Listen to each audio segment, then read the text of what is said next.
బాపట్ల జిల్లా రామాపురం సముద్ర తీరంలో వరుస ఘటనలకు కొందరు యువకులు మద్యం సేవించి సముద్రం లోపలికి వెళ్లడమే ఓ కారణమని మత్స్యకారులు తెలిపారు.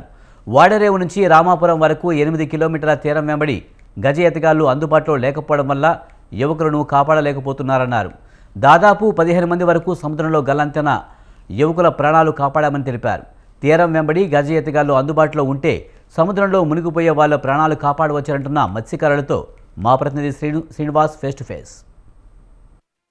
సాగర్ తీరాలలో విహారయాత్రలు కాస్త విషాదయాత్రలుగా మారుతున్నాయి. ఎంతో ఉత్సాహంతో ఈ సముద్రం ఒడ్డున ఎంజాయ్ చేయడానికి వీకెండ్స్లో వచ్చేటువంటి వారు విగత జీవులుగా మారుతున్నటువంటి పరిస్థితి పునరావృతం అవుతూ ఉంది. మనం ఇక్కడ బాపట్ల జిల్లా చీరాల ఓడరేవు ప్రాంతం మరియు ఈ రామాపురం ఓడరేవు ప్రాంతంలో ఉన్నాం. ఇక్కడ ఈ రామాపురం బీచ్ ప్రాంతంలో ఉండేటువంటి స్థానికులను మనం ఇప్పుడు గమనించవచ్చు.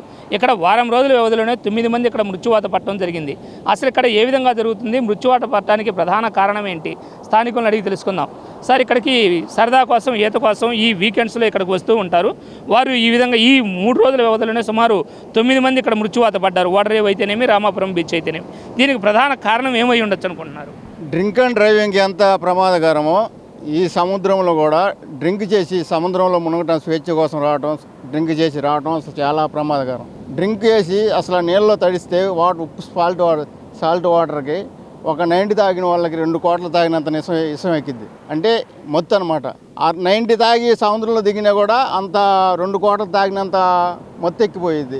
ఎప్పుడైనా సరే మందు తాగిన వాళ్ళు దయచేసి సముద్రంలో దిగకూడదు. ఒకవేళ దిగినా కూడా ఈ మెరైన్ వాళ్ళు కొంచెం వాళ్ళని ఆపు చేస్తే ఈ ప్రమాదం చోటు చేసుకోదు. ఇది ముఖ్యంగా మీరు గమనించాల్సింది. ఇంకోటి ఏంటంటే మెరైన్ పోలీసులు వాళ్ళు డ్యూటీ వాళ్ళు చేస్తున్నారు, వాళ్ళు బాగానే చేస్తున్నారు. ఏంటంటే ఎవరు లోనికి వెళ్తున్నారు, ఎవరు బయట ఉన్నారు అనేది గమనించట్లేదు. వాళ్ళు కొంచెం గమనించాలి. ఇంకోటి ఏంటంటే లోకల్ ఇక్కడ గజ ఈతగాళ్ళని ఏర్పాటు చేయడం చాలా ఇంపార్టెంట్. ఒక 10 మెంబర్షిప్ 10 మంది మంచి ఊళ్ళో ఉంటారు. ఒక 30% ఉన్నారు, 30 మంది గజ ఈతగాళ్ళు ఉన్నారు. ఆ 30 మందిలో కూడా డివైడ్ చేయాలి. ఎవరైతే బాగా సేవ్ చేస్తారు, ఎవరైతే బాగా చూస్తారు, ఎంతో కొంత ఒక నెలకి శాలరీ వాళ్ళకి ఇచ్చేటట్టుగా చూసి ఒక 10 మందిని ఎంక్వైరీ చేసి 10 మందిని మీరు ఎన్నుకుని వాళ్ళని కానీ సముద్ర తీరాన్ని పెడితే ఒక్క శాలరీ కూడా మిస్ కాదు అని నా నమ్మకం. అది పూర్తి ఇన్ఫర్మేషన్ నాకు తెలిసి.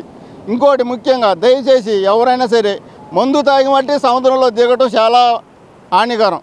నేను చెప్పాను కదా, ఒక్క 90 తాగినా మీకు 2 కోట్లు 3 కోట్లు తాగినంత ప్రభావం చూపుతుంది. అది ఎప్పుడైనా సరే ఇది నాకు తెలిసి అంటే ఇక్కడ సముద్రం ఒడ్డుకు వచ్చి విహారయాత్రకు వాళ్ళు వస్తున్నారు. మందు తాగడానికి ఇక్కడ మందు అందుబాటులో ఉంటుందా?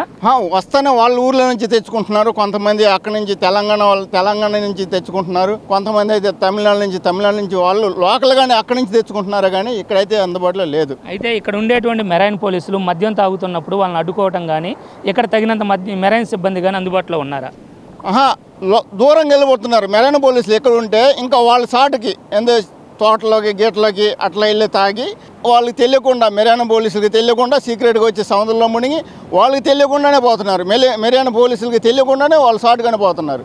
ఎప్పుడైనా సరే నేను ముఖ్యంగా దయచేసి చెప్తున్నా అందరికీ, మందు తాగి అసలు సముద్రంలో దిగితే చాలా పొరపాటు. ఈ ఏరియా కాదు, ఎక్కడైనా ఏ సాల్ట్ వాటర్లో దిగినా మీకు చాలా హానికరం. ఇదే నేను చెప్పబోయే మంచి విధానం.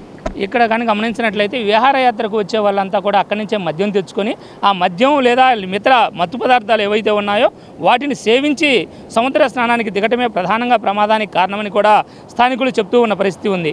స్థానికంగా మద్యం అందుబాటులో లేకపోయినప్పటికీ వారు వస్తూనే దాన్ని తీసుకొచ్చి ఇక్కడే సేవించి సముద్ర స్నానం చేయాలనుకోవడమే వాడు ప్రాణాల పైకి తెస్తున్నట్లుగా కూడా స్థానికులు చెప్తూ ఉన్నారు. అంతేకాకుండా తగినంత మంది మెరైన్ సిబ్బంది కూడా ఇక్కడ లేరు కాబట్టి గజ ఈతగాళ్లను కూడా ఈ ఓడరేవు మరియు రామాపురం ప్రాంతంలో గజ ఈతగాళ్లతో కూడా కొంతవరకు గస్తీని ఏర్పాటు చేసి గజ ఈతగాళ్లను కానీ ఉంచినట్లయితే పోయేటువంటి ప్రాణాలను కాపాడవచ్చని గతంలో కూడా కొంతమందిని స్థానికులు కాపాడిన దాఖలాలు ఉన్నాయని కూడా స్థానికులు చెప్తూ ఉన్న పరిస్థితి ఉంది. ఇది ప్రస్తుతానికి ఇక్కడ ఉన్న తాజా పరిస్థితి. వీడియో జర్నలిస్ట్ వాసుతో శ్రీనివాస్, స్వంత్ర న్యూస్.